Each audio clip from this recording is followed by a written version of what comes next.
Welcome back to Half the Battle. I'm your host, as always, Daniel Levy, and today we're going to talk about UFC Houston, Sean Strickland versus Anthony Fluffy Hernandez. And my friends, it's going down Saturday the 21st, live at the Toyota Center in Houston, Texas. We got the former champion, Sean Strickland, defending his spot in the top 5 against Fluffy Hernandez, the middleweight pace king himself. Hell of a main event, stacked card.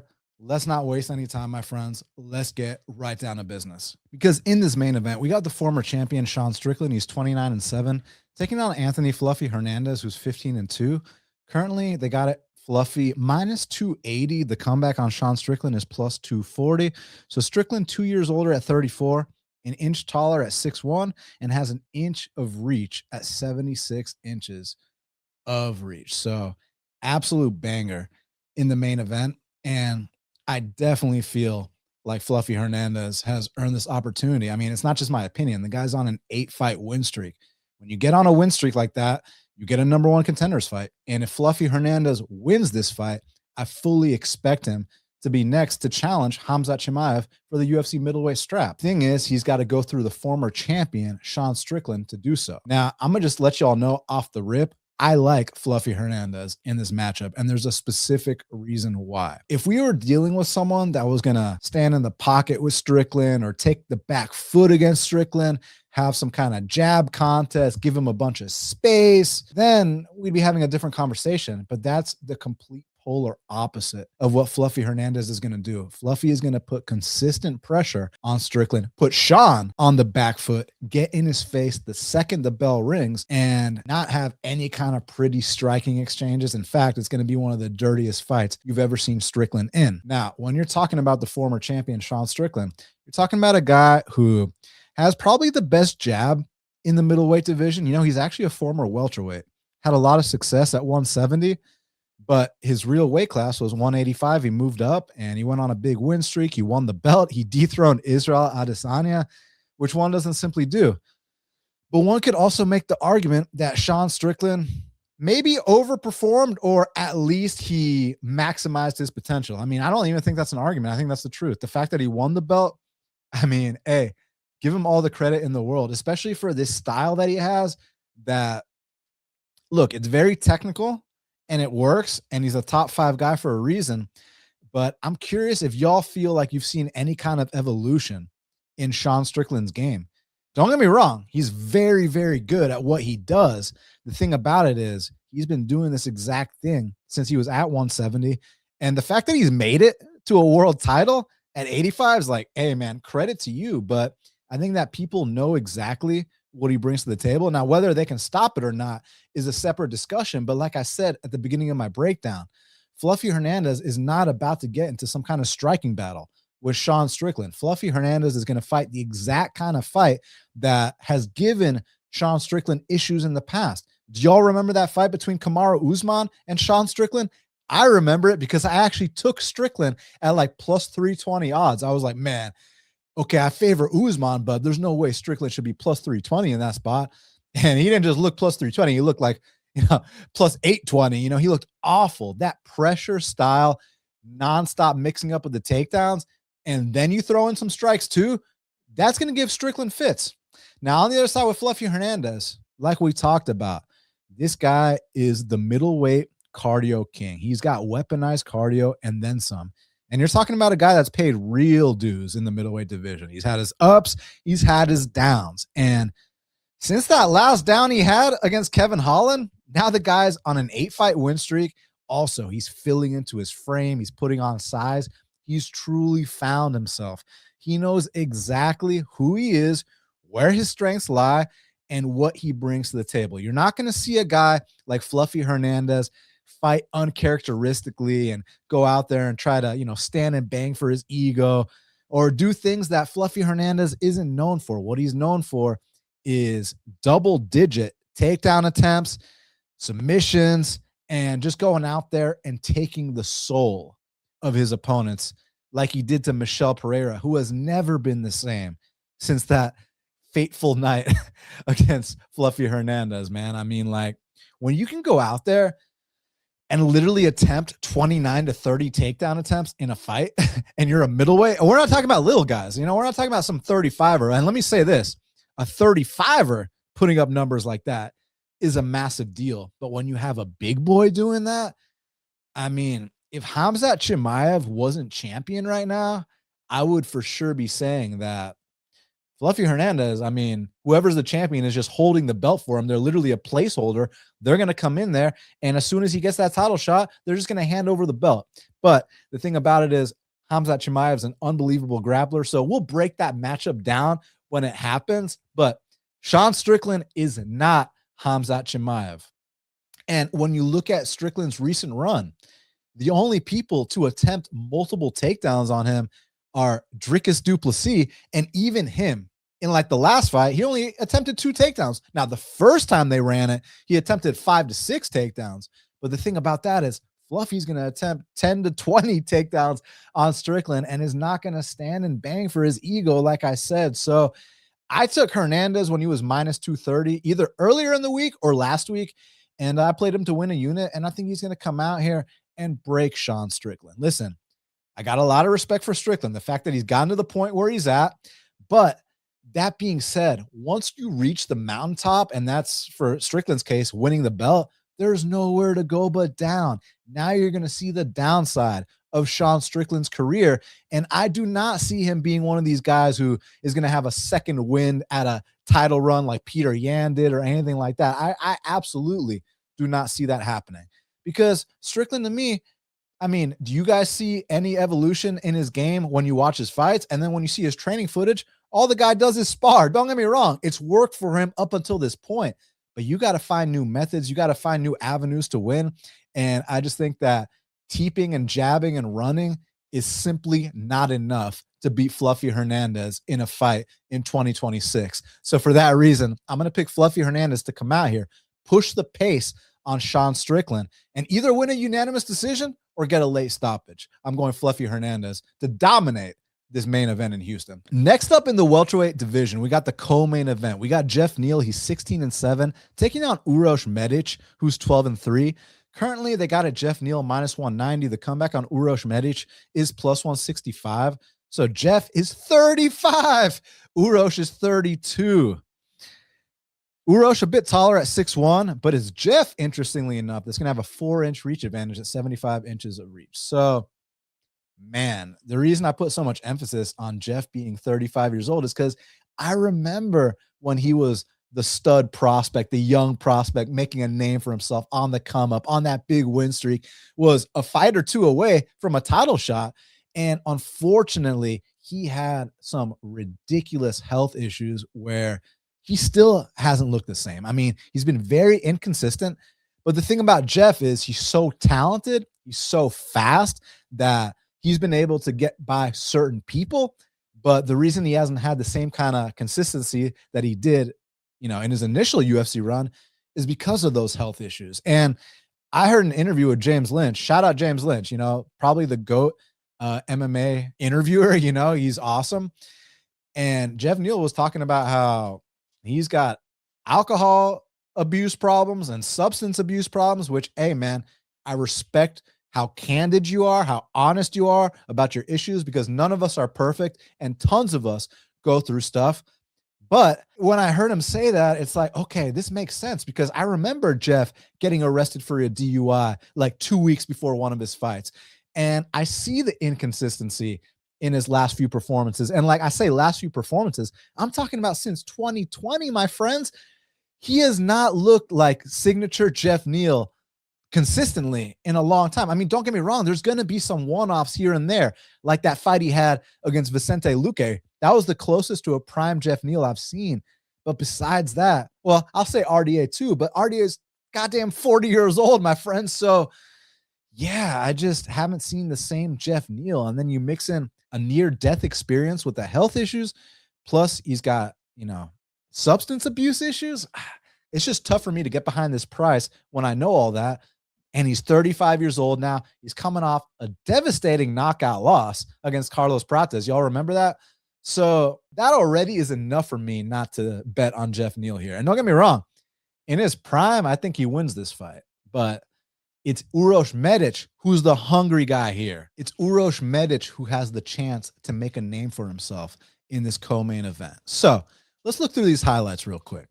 When you're talking about Geoff Neal, again, when he came into the UFC, this guy was so fast, light on his feet, hungry, and wanted to really make a name for himself, wanted to become a world champion. I remember real sharp people predicting this guy to become a UFC world champion, and he was literally a win away. All he had to do was beat Wonder Boy. But when you have, I think it was sepsis and congenital heart failure, like, dude, the fact that he's even maintained a top 15 spot and still wins fights from time to time, like, oh my God, like, Geoff, you're the man, like, straight up. Geoff Neal is the man for that, because tons of other people would have retired, would have, and I don't blame them. I wouldn't blame Geoff Neal if he retired. But the thing about it is, you have to take all these factors into consideration, and you have to make sense of why he's been looking the way he's been looking, why his fights and his performances are so inconsistent, why his speed hasn't looked like it did, pre-pandemic. So, yeah, don't get me wrong, still a very dangerous guy, and you absolutely have to be on a certain level to beat a guy like Geoff Neal. But if I were to tell you that this is the best Geoff Neal has ever been, and he's at the top of his game, I'd be straight up lying to you. Okay. Now on the other side with Uros Medic, now he's a guy that's also had to pay dues. He came up from 155 pounds. He's been embarrassed a couple times in the UFC, but he's the kind of guy that is a kill or be killed fighter.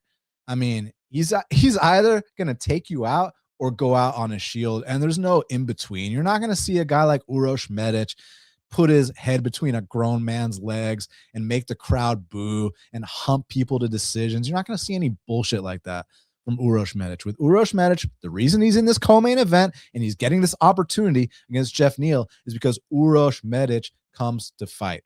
Uros Medic brings the violence. Uros Medic knocks people the you-know-what out. And as a result, when you perform like that, now you get this opportunity. Now, the thing about this is that when I see guys like Urbina dropping Medic,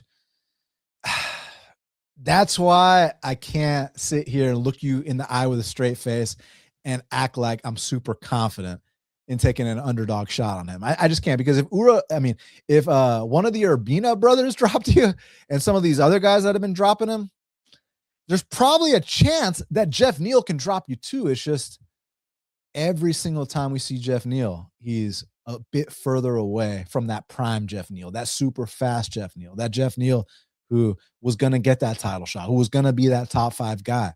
So for me, I do favor Geoff Neal, but I favor him minus 150, minus 165. I think minus 190 to minus 200.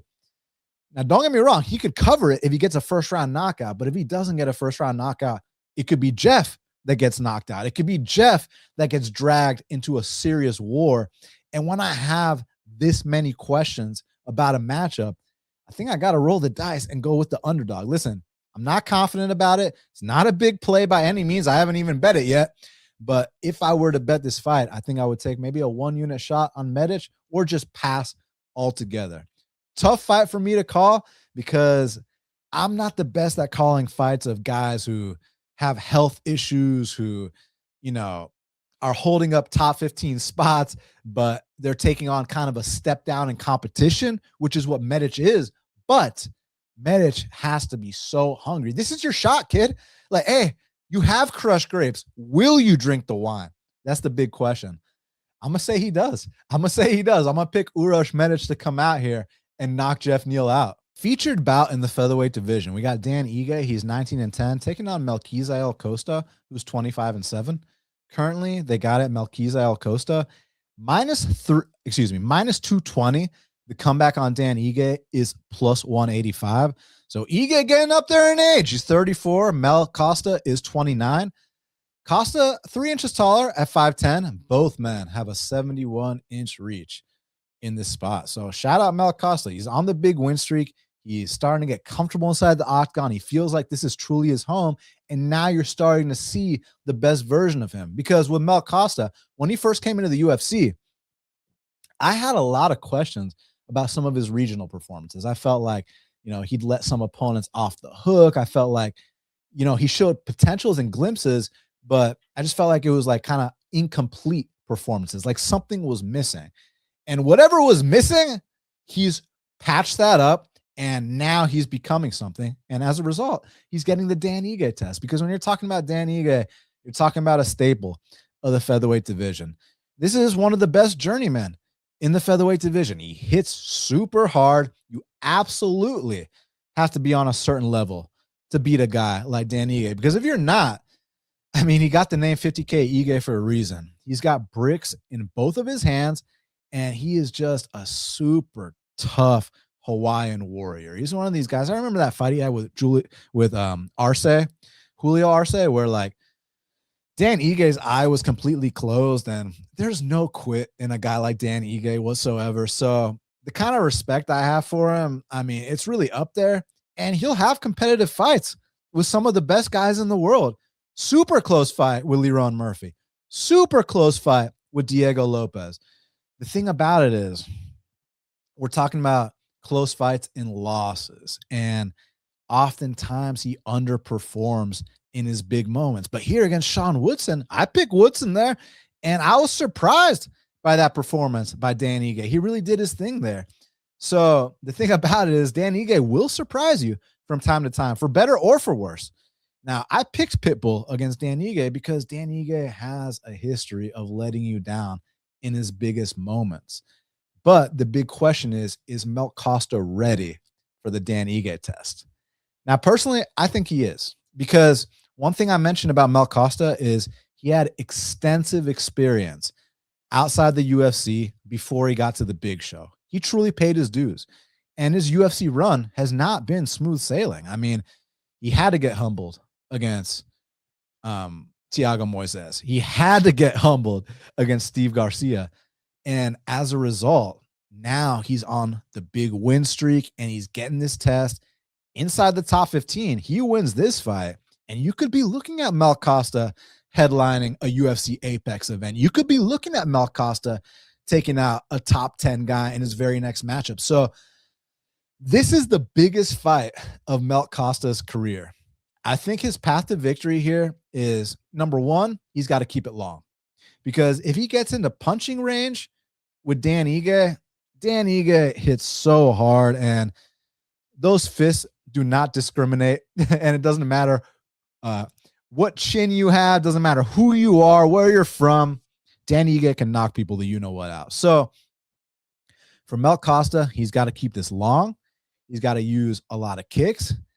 And then I think also, once he starts getting his kicking game going against Dan Ige, kind of give him a false sense of security that, hey, we're going to strike a little bit. That's when you mix in a takedown or two.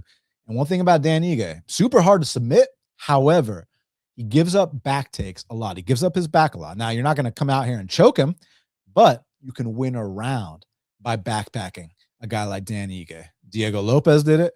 Korean Zombie did it. Mel Costa can do it. So I think Mel Costa has to come out here, keep this fight at his range, get off on those kicks, mix in the occasional takedowns, and most likely win a decision. It's going to be hard to finish a guy like Dan Ige. Now, one thing I want to say is Dan Ige, with that legendary durability, we talked about it with another Hawaiian warrior named BJ Penn. The whole saying was never been knocked down, never been knocked out, until he got knocked down and knocked out. So in Ige's case, it's pretty similar. Like, you're not just going to finish a guy like Dan Ige, but there's going to finally be a time when he does get finished. Is it going to be Saturday night, the 21st in Houston, Texas? That remains to be seen. But I am going to come out here and pick Mel Costa to win this fight via unanimous decision and get himself a top 10 showdown. Next up in the heavyweight division, we got a matchup between Serghei Spivac, he's 17-6, taking on Ante Delija, who's 26-7. Currently, they got it Ante Delija -180. The comeback on Serghei Spivac is +155. So Delija, 4 years older at 35, both men 6'3", both men have a 78-inch reach in this spot. So I'll let y'all know when I'm good at picking someone's fights, and I'll let y'all know when I'm not that great at picking someone's fights. And with Serghei Spivac, I'm honestly not that great at calling his fights because he's one of these guys that's a great hammer, but a terrible nail.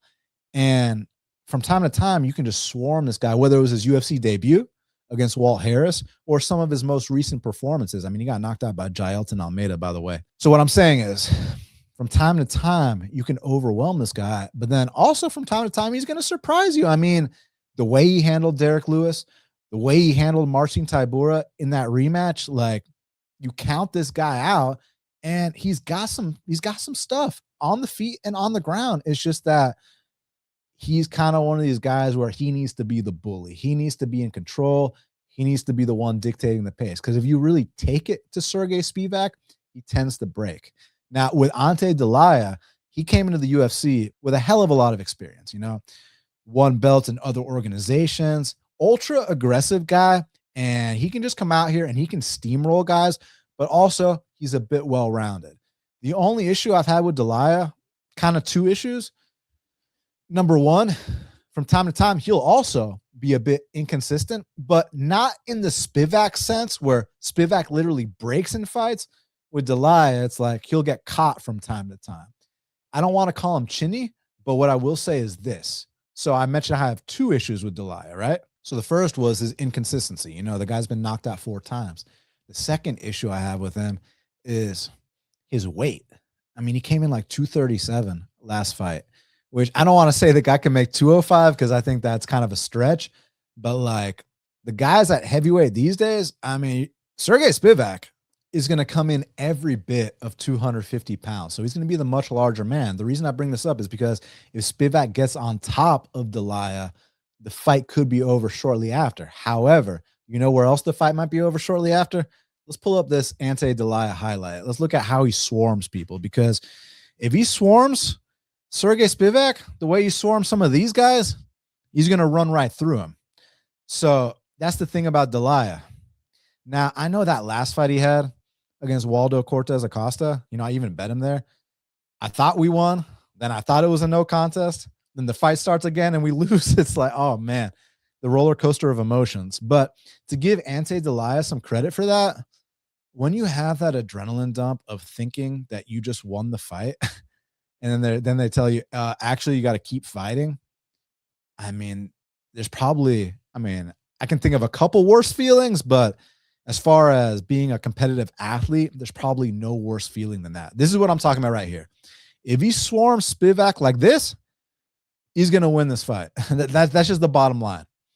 He needs to get right in Spivac's face, punches and bunches. Do not let him breathe, and do not let him take you down. If Ante Delija can do that, I truly believe that not only he's going to win this fight, but he's going to win this fight via knockout. So it's up to him to perform the way that, obviously we think he should, but what I think is his most viable path to victory, which is nonstop pressure, go full juggernaut berserker mode on Serghei Spivac.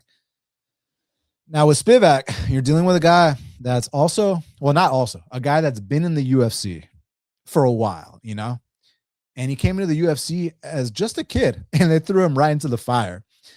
And the thing that I like about Spivac is I definitely think he's evolved. I think his striking's gotten a lot better. He's got a decent jab now. He's getting more comfortable with his judo throws, and he knows he belongs inside the octagon, and he's ran through some formidable competition. The issue I have with Serghei Spivac, did Cyril Gane just knee him in the balls and then hammer fist him in the back of the head? Maybe Cyril Gane really is a dirty fighter, you guys. But no, in all seriousness, well, I'm serious about that. But in other seriousness, the issue I have with Serghei Spivac is, like I said, when you take the fight to Serghei Spivac, he tends to break. But then again, like I mentioned, sometimes you'll count him out and he'll perform better than you expect him to. Like in that Waldo Cortez Acosta fight, Spivac did way better against Cortez Acosta than I expected him to. I thought he was going to break in that fight, fold up like he has many other times. And he put on a show with Cortez Acosta. But here against Delija, If Spivac cannot get this to the mat, he's going to get knocked the you-know-what out, and that's going to be my official prediction. I'm going to take Ante Delija to come out here and knock out Serghei Spivac in the first round. Next up in the middleweight division, we got a matchup between Zach Reese, he's 10-2, taking on Michel Pereira, who's 31-14. Currently, they got it Michel Pereira minus 130. The comeback on Zach Reese is plus 110. So Michel's allegedly 32, but I don't know if I really buy that. Zach is 31. Zach, 3 inches taller at 6'4", and he's going to have a 4-inch reach advantage at 77 inches of reach. So interesting matchup, because maybe like a year or two ago, Michel Pereira would have been a bigger favorite against Zach Reese, and rightfully so. However, the point they're meeting at now, this is what we like to refer to as the ghost of Michel Pereira, because Michel Pereira fought Anthony Fluffy Hernandez, and that was like his big, his main event. He was on the win streak. You win that fight, you get right into the mix, potentially 1 or 2 fights away from a title shot. It's one thing to lose to a guy like Anthony Fluffy Hernandez, no big deal. He's one of the best fighters in the world. It's the way he lost to Anthony Fluffy Hernandez that's so concerning, because Anthony Fluffy Hernandez took Michel Pereira's soul, and no one's seen it since. It hasn't been retrieved. No one's seen a glimpse of the old Michel Pereira at all, because his subsequent performances against Abus Magomedov, oh my God. I mean, like, if you thought he got broken in the Fluffy Hernandez fight, he literally did nothing for 3 straight rounds against Abus Magomedov. So it's like, okay, yeah, Fluffy really did take his soul. Then he gets a significant step down in competition in Kyle Daukaus, okay? Like, massive step down. The kind of step down where 2 years ago, Michel Pereira's minus 500 to minus 1,000 against Kyle Daukaus. And Kyle Daukaus knocks him out in under a minute. So what I'm trying to say is, I think we have sufficient evidence that Michel Pereira might be completely done, okay? Now, on the other side with Zach Reese, it's kind of an interesting situation, because Zach Reese came into the UFC 6-0, 7-0. He was green. He was a kid.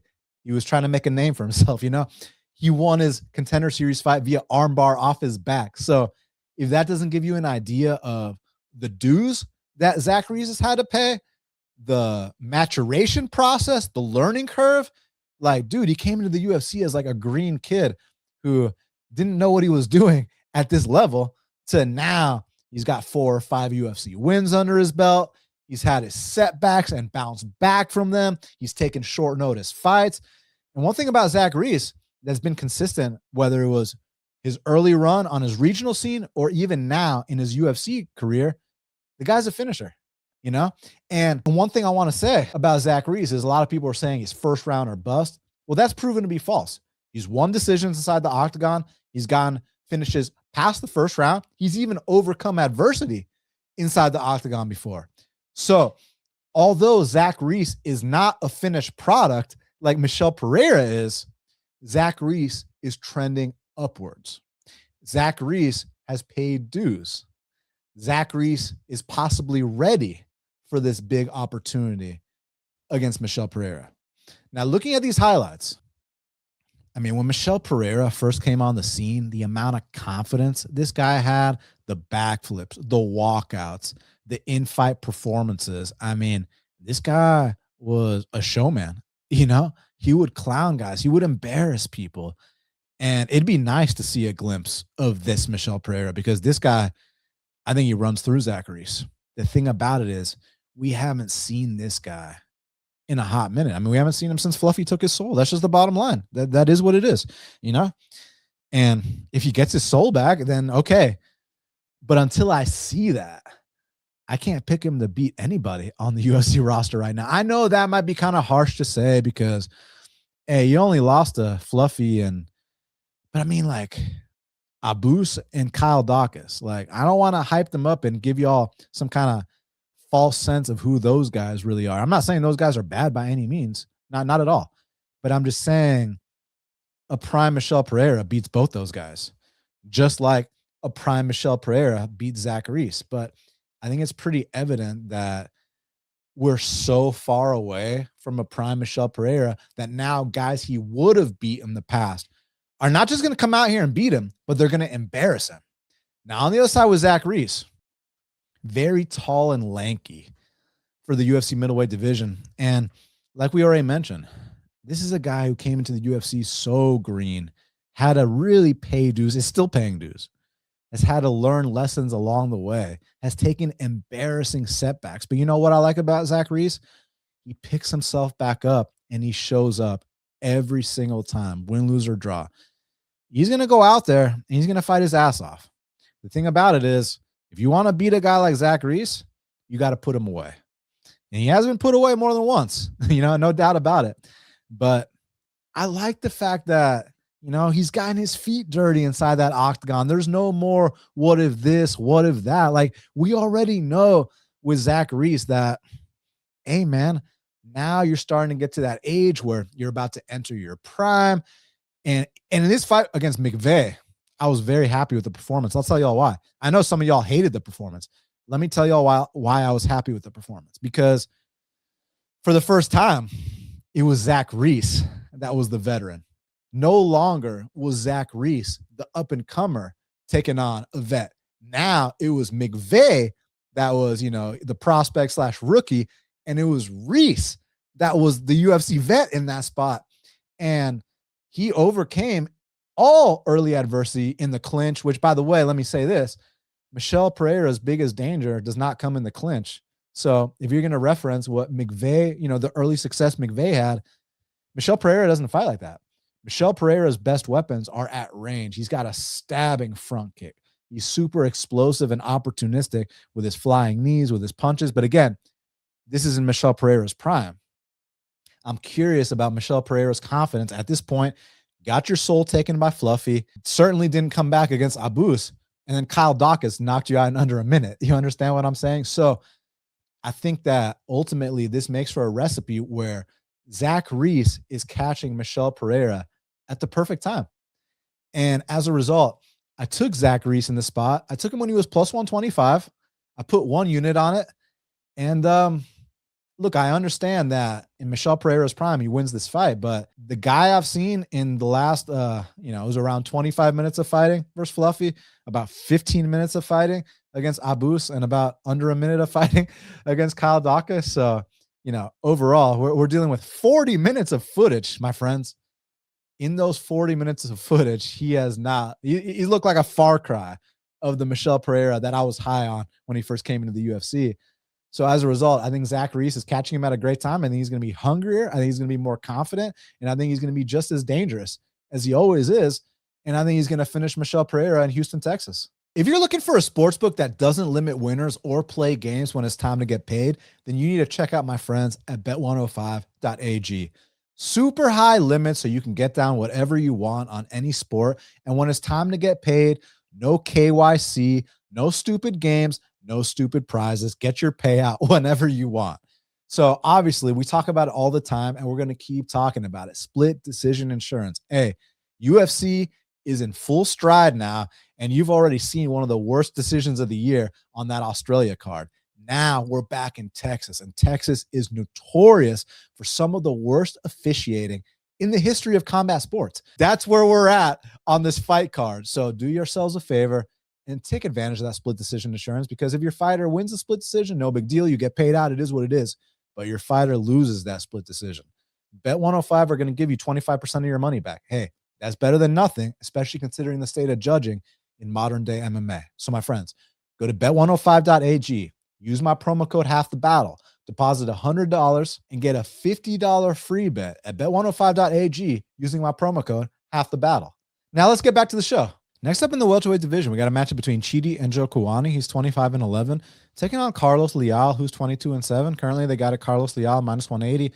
The comeback on Chidi and Njokuani is plus 155. So Chidi's getting up there. He's 37. Leal's 31. Chidi, always the taller man. He's 6'3". Leal's 5'11". And Chidi, of course, has the reach advantage. 80 inches of reach. He's got a 6-inch reach advantage in this spot. So interesting matchup, and it should be absolutely violent, especially if Carlos Leal gets the kind of fight he wants and if he gets to dictate the pace. One thing about this guy, Leal, is he came into the UFC and he's made a name for himself. That initial fight he had against Rinat Fakhretdinov, A lot of people think that that might have been one of the worst decisions they've ever seen in their lives. And a lot of people don't even count that as a loss. A lot of people think he straight up beat Renat in his UFC debut. Then his next fight, I mean, he walked through Alex Morano in a way where you take note. And it's easy to be like, yeah, but Morano's on his way out. Agreed. But I mean, you look at last week with Donchenko, and hey, I got to give Donchenko some credit. I don't want to give him too much heat because, in my opinion, that fight with Alex Morano should have been stopped on like 4 separate occasions in the first round. You know, it was pretty clear. Mr. Keith Peterson had a fight starts round 2 prop. That is a joke. Don't sue me.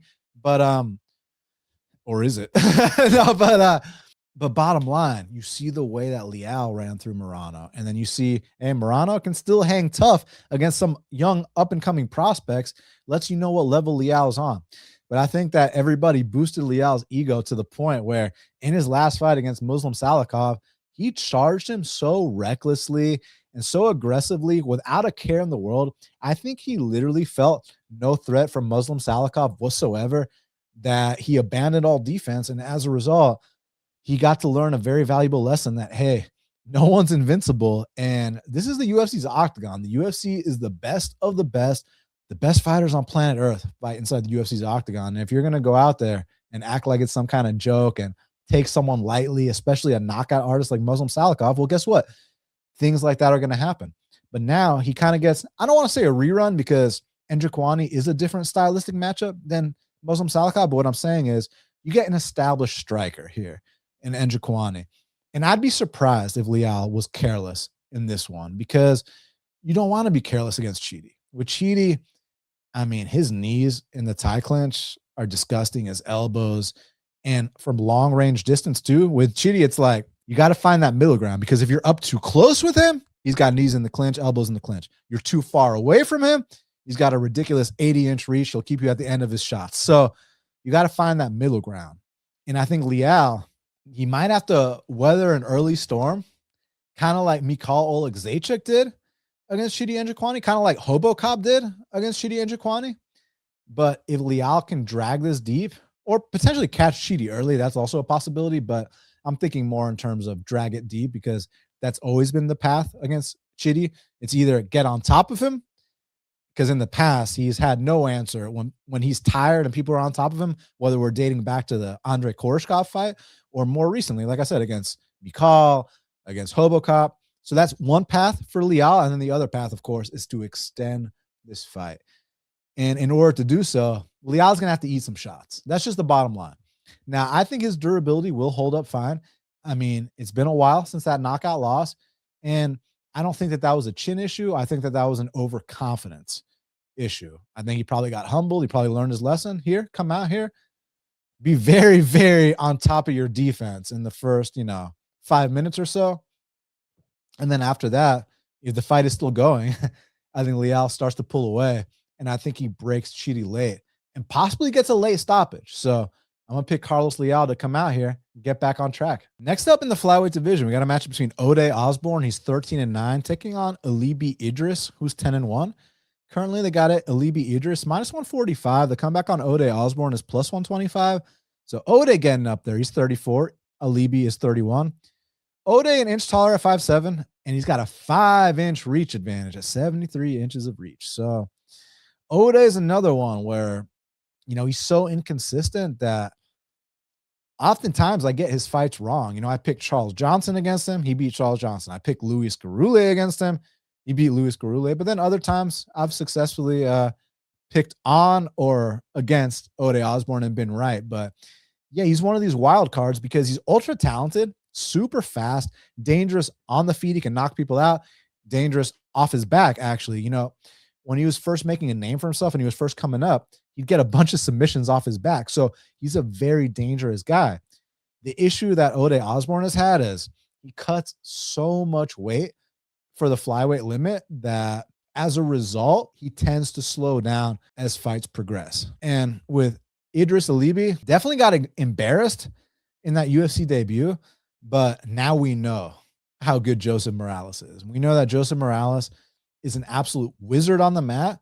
In my opinion, is a top 10 guy. And also, I think Joseph Morales would run through Ode Osbourne. So I don't really put too much stock into that. What I've seen from Idris is, a little bit flashy with the strikes, decent ground game. Again, I know he got submitted the last fight, but that's more so credit to Joseph Morales. Like I said, Morales is just on a different level with the jiu-jitsu. So here, I think it's kind of like every Ode Osbourne fight. I think Ode is going to be super dangerous in the early going. His experience, his speed, his size for the weight class. But if Alibi Idris can get this to deep into the second round, drag it to the third, he should start to pull away. But the thing about Idris is that he's not proven. He hasn't paid dues. And I just need to know more about him before I'm comfortable playing him at a price like this. At any chalk price against anyone on the UFC roster, to be frank. But that being said, the blueprint's been laid out on how to beat Ode Osbourne for years. Will Alibi Idris follow it or not? That remains to be seen. But I tend to pick against Ode Osbourne pretty much every single fight, and I'm going to keep doing so. And it's nothing against the guy. It's just, he's close to being a 500 fighter overall. He's got a sub 500 record inside the octagon, and he cuts too much weight for flyweight, to be frank, and now he's getting up there in age. So give me Alibi Idris to win this fight, but I'm not exactly sure how it's going to go, but I'll predict he drags it late and breaks Ode Osbourne. Next up, also in the flyweight division, we got a matchup between Alden Coria, he's 11-3, taking on Luis Gurule, who's 10-2. Currently, they got it Alden Coria minus 255. The comeback on Luis Gurule is plus 215. Gurule, 5 years older at 32. 3 inches shorter at 5'5", and has a 3-inch reach disadvantage at 64 inches of reach. So interesting matchup because on one hand, you could definitely say this line is a bit of recency bias. I mean, Alden Coria's only had one UFC fight, albeit he looked great in that fight, and he beat a legit guy in Alessandro. So I was impressed. He comes out of that same camp with Josh Van, with Michael Aswell. So those guys are known for having serious hands for the lighter weight classes, and that's exactly what Coria has. Also, his defense on the mat, I know he gave up a bad spot or two, but he stayed composed. He was able to reverse positions. He was able to survive. And then eventually, when he got his chance to go out there and put a stamp on things, that's exactly what he did. Now, on the other side with Luis Gurule, I really, truly believe that he's underperformed both his UFC fights.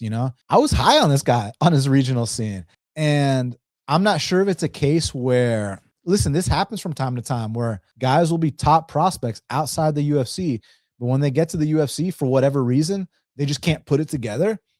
And I'm questioning if that's the case here with Gurule.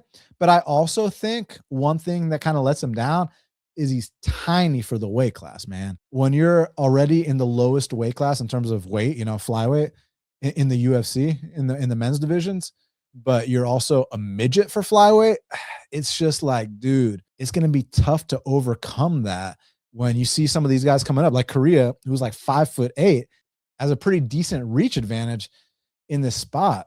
The thing is, Gurule is skilled, man. I mean, got good wrestling, got decent striking, but I question if the confidence is where it was, when he fought, say, Nick Piccinini on Contender Series.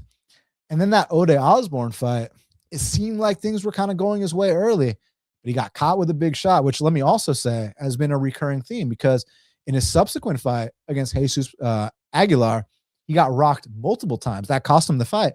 And in some of his regional fights, he was also getting rocked. So maybe this guy's a bit chinny. Maybe he cuts too much weight, or maybe he's simply too small to compete in the UFC flyweight division. The thing about Alden Coria is I like what I've seen so far. I think he's a good prospect.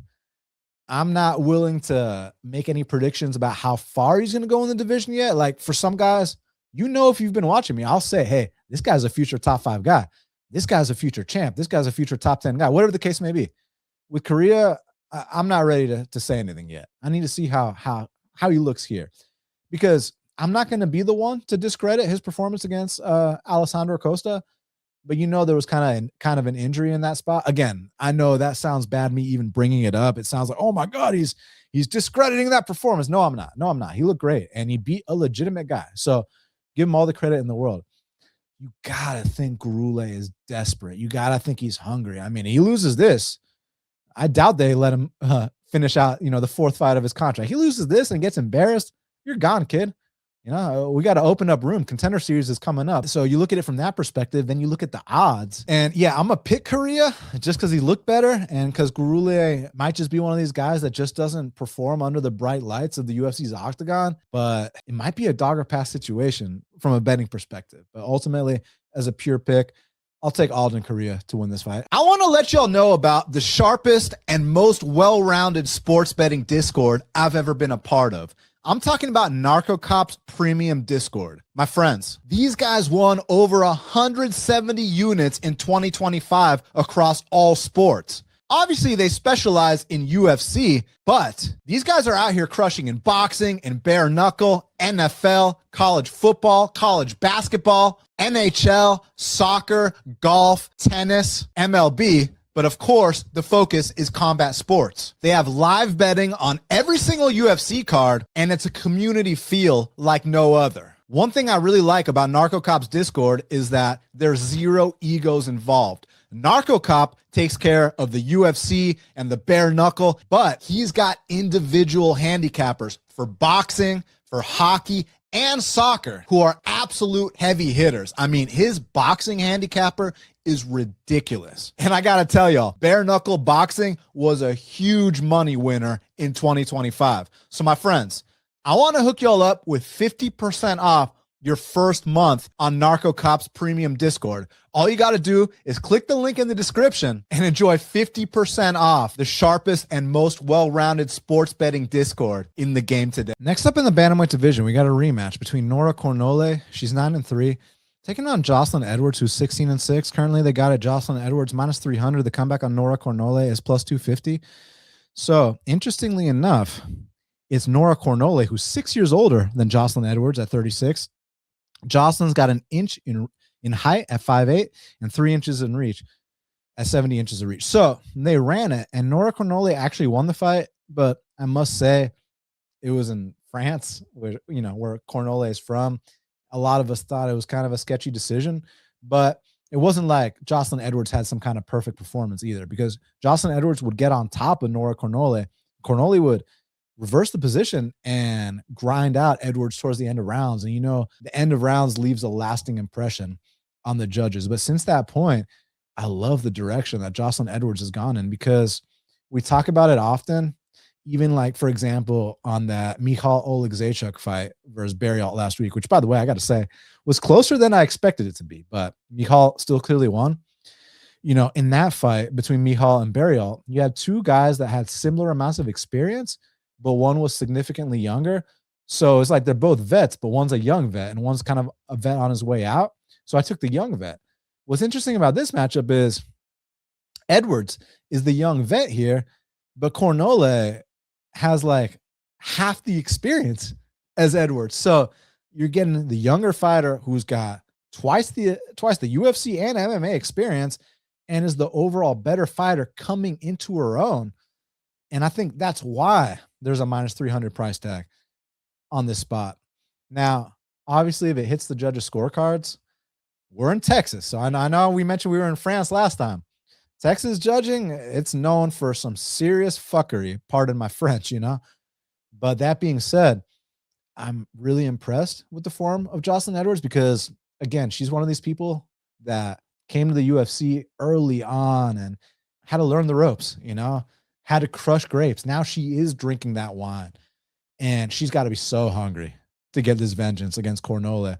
And with Cornolle, I like her aggression. Her Muay Thai is decent, but I just haven't seen that much evolution in her game. I haven't seen that maturity I want to see. And she's 36 years old. It's now or never, And it's unfortunately going to be never, because I'm picking Joselyne Edwards to not just win this fight, my friends, but to dominate Nora Cornolle and take this rematch in devastating fashion. I'm going to pick Joselyne Edwards to win this fight. Next up in the welterweight division, we got a matchup between Jean-Paul Lebosnoyani. He's 9-2. Taking on Phil Rowe, who's 11-6. Currently, they got it Lebosnoyani minus 185. The comeback on Phil Rowe is plus 160.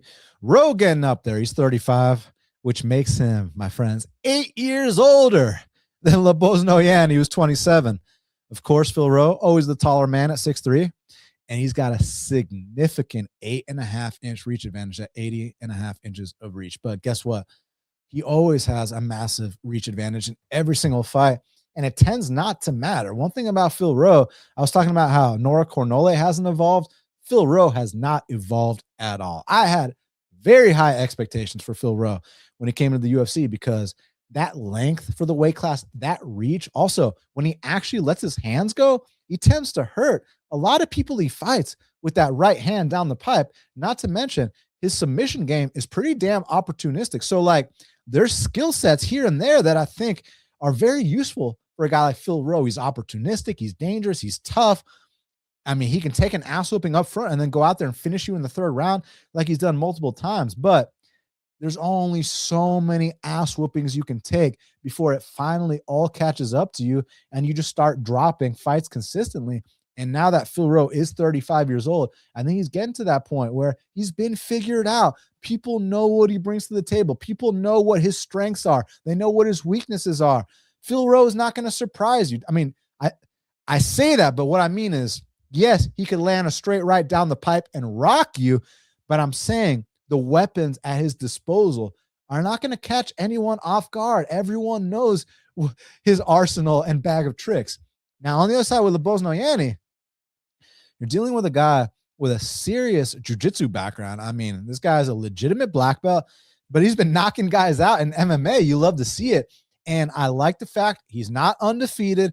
He knows what it's like to take a setback and bounce back. So he's coming to the UFC without that false confidence of the undefeated fighter. I think for only being 9-2, I think, and only being 27 years old, I think he's pretty mature for his age. And more importantly than any of that, I think he's catching Phil Rowe at an incredible time. Phil Rowe has been figured out and then some. So it comes down to, is Lebosnoyani going to dominate this fight and get his arm raised? Or is Lebosnoyani going to dominate this fight and get stopped in the third round by a comeback finish from Phil Rowe? Honestly, I think the comeback finishes of Phil Rowe are a thing of the past. I think people know what to expect now. And I think that Lebosnoyani is going to come out here, chop the legs of Phil Rowe, get into punching range, land big strikes, take him down, avoid the submissions, avoid the sweeps. And whether it's a unanimous decision or he comes out here and actually finishes a guy like Phil Rowe, I think Lebosnoyani is going to make a statement in his UFC debut. And all respect to Phil Rowe, but I think this might be Phil Rowe's last UFC fight. I'm going to pick Lebosnoyani to not just win this fight, but to impress in Houston, Texas. Next up in the featherweight division, we got the return of Yadier Del Valle. He's 10-0, taking on Jordan Leavitt, who's 12-3. Currently, they got a Yadier Del Valle minus 320. The comeback on Jordan Leavitt's plus 270. Yadier, a year younger at 29. Both men 5'9". Leavitt's got a 2-inch reach advantage at 71 inches of reach. So, yeah. Hey, shout out Yadier Del Valle because I honestly really liked how he handled the situation from the Dulgarian fight. Everyone giving him shit about, hey, Dulgarian threw the fight. And Del Valle was like, hey, sorry you lost your bet on Dulgarian. Like, I bet on Dulgarian, and I thought that was funny as hell, you know? So I like the way he's been handling it. And also, even though Isaac most likely threw that fight, it's got to be a big confidence boost to stuff a takedown from a wrestler on the caliber of Isaac Dulgarian, who a lot of people were predicting that guy would be a future top 10 guy. And Del Valle, fixed or not, ran through him in the first round. And again, that's got to be huge for the mental edge of Yadier Del Valle. Now, when you talk about Del Valle, you're talking about a guy with big kicks, with big punches, decent guillotine. I don't think his guillotine is, the best guillotine I've ever seen, but he can be opportunistic with it. And Jordan Leavitt's tired and shoots a sloppy shot, he could get caught in it. But with Del Valle, I think the biggest issue I've seen in the past has been his takedown defense, which could possibly be an issue here. But the thing about it is, it's so easy in black and white to be like, oh, or all Jordan Leavitt has to do is just take him down. He wins the fight. I think that's bullshit. I think Jordan Leavitt might take him down once or twice, but does that mean he's going to hold him down? Does that mean he's going to pass guard? Does that mean he's going to be able to submit him, land ground and pound? I don't think so. I think that maybe Jordan Leavitt gets a takedown or two, but I think Del Valle gets back up to his feet and then he starts piecing up Jordan Leavitt. I think Jordan Leavitt's going to get bullied in this fight. Now, I got to give Leavitt some credit, for kind of being like a goofy guy or whatever. He actually got like a knockout in the UFC, a standing knockout. So like, hey, I never saw that coming from a million miles away. So like, shout out Jordan Leavitt for that. But like, I don't really take a guy like Leavitt that seriously as far as being some kind of problem in the UFC featherweight division. I think that anyone who is remotely a prospect is not just going to beat Leavitt, but is going to run through him, possibly submit him. Leavitt, listen, his ground game's okay. I mean, it's the best part of his game, but I'm saying overall, his ground game is just okay. And he's a gasser. He's not that dangerous on the feet. He's not a good athlete. I just think Delija is going to bully this kid and get another stoppage, extend that win streak, and move on to bigger, better things. So give me Yadier Delija to finish Jordan Leavitt. Next up in the flyweight division, we got a matchup between Carly Giudice. She's 5-2, taking on Juliana Miller, who's 4-3. Oh my God. Currently, they got a Carly Giudice -500. The comeback on Juliana Miller is +385. Giudice only 26, Miller 29. Both women 5'7". Giudice has 2 inches in reach at 68 inches of reach. So, yeah, on the feet, this is going to be target practice for Carly Giudice. She is going to light up Juliana Miller in a way where it's going to look like a Pez dispenser, She's going to pop that head back. That's just the bottom line. The only path to victory that Juliana Miller has here is to get on top of Carly Giudice and pass the full mount. I got to give Miller some credit. When she gets into full mount on these girls, she gets ultra aggressive. And that's the only way and only chance she has to win this fight. Because on the feet, she's so outmatched to a point where it could be a first round knockout for Giudice. It could be a significant strike record. It just depends.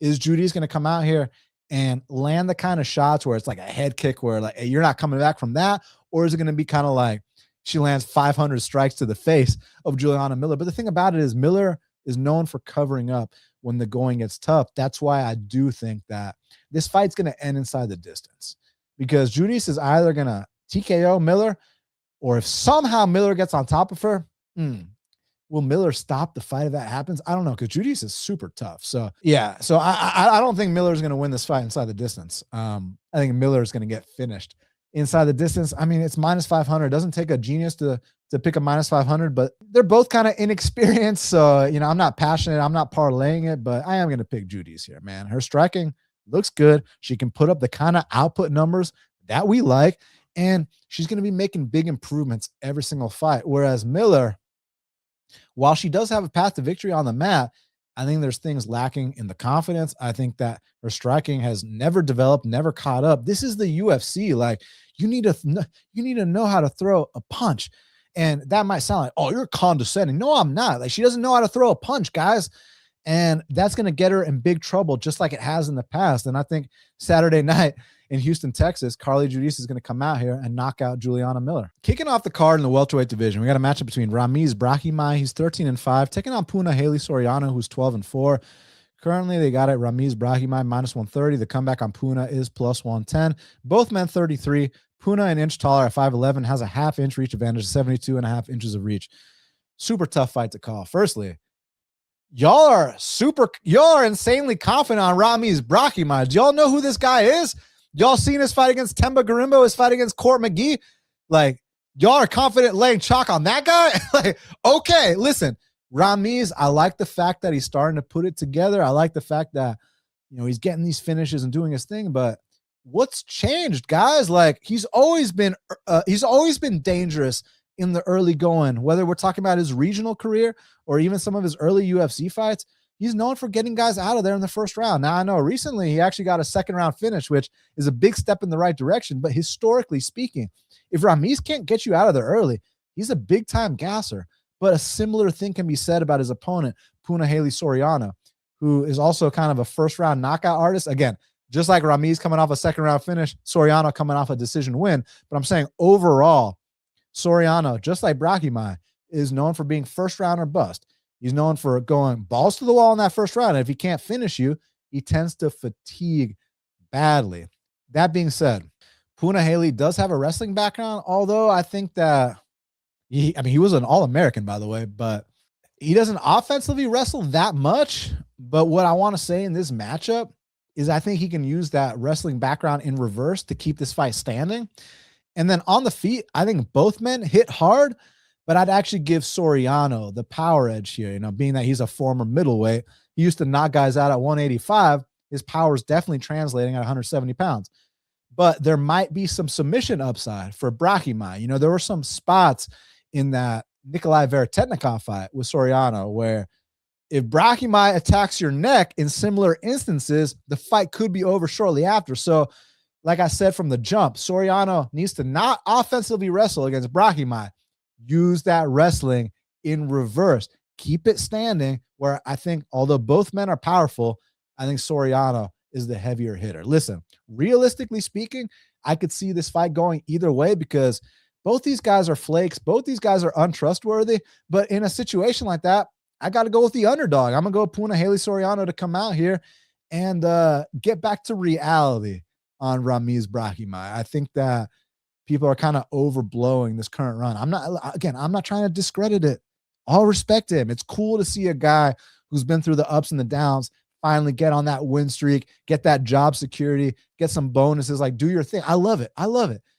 But when you look at that win streak that Brahimaj is on, all those guys aren't experienced at the UFC level, except Mickey Gall, who's a fucking bum, So besides that, all the other guys he's been beating have like a couple of UFC fights, whereas Soriano has just as much, if not more, UFC experience than Brahimaj. And I think he's the bigger, more powerful man here. So just don't fight like a you-know-what, and I think he wins this fight, man. So, yeah, give me the underdog Punahele Soriano to set back Ramiz Brahimaj in Houston, Texas. So now we got to talk about the fight to watch and the fighter to watch. So normally I do the fight to watch, but I'm going to do something a little bit different on this card. I'm going to tell you all right now, I don't have a fight to watch, but what I do have is I got 3 fighters to watch. Who are those 3 fighters, my friends? The 3 fighters to watch are Anthony Fluffy Hernandez, Zach Reese, and Jean-Paul Lebosnoyani. Fluffy Hernandez because, hey, you're on an 8-fight win streak. You beat Sean Strickland. You're getting that title shot.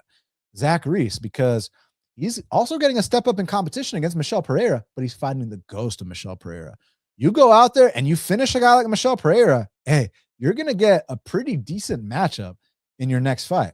And Lebosnoyani making your UFC debut against Phil Rowe. But Phil Rowe's been figured out. Lebosnoyani can come out here and make a stamp in that debut and possibly be in talks for Rookie of the Year, Debut of the Year. So for those reasons, Fluffy Hernandez, Zach Reese, and Jean-Paul Lebosnoyani are my fighters to watch. Well, my friends, we did it. It's going down Saturday the 21st in Houston, Texas. I want to thank you all so much for your support. Hey, check it out.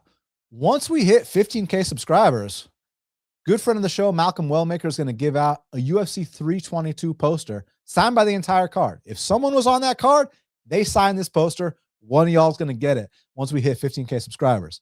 Once we hit 25K subscribers, I'm going to give out a piece from my memorabilia collection, a signed UFC glove by UFC Hall of Famer Michael Bisping. Once we hit 50K subscribers, I'm taking one of y'all out for a Brazilian steak dinner in Atlanta, Georgia. So, hey, you hook me up, I'm going to hook y'all up. So hit that subscribe button, hit the like button, leave me a comment, share if you feel so inclined. Shout out the GOAT Meticulous for his unbelievable work behind the scenes. Truly appreciate you. And of course, thank you to all the fans for your support. Y'all are the best. And until the next time, let's cash these bets.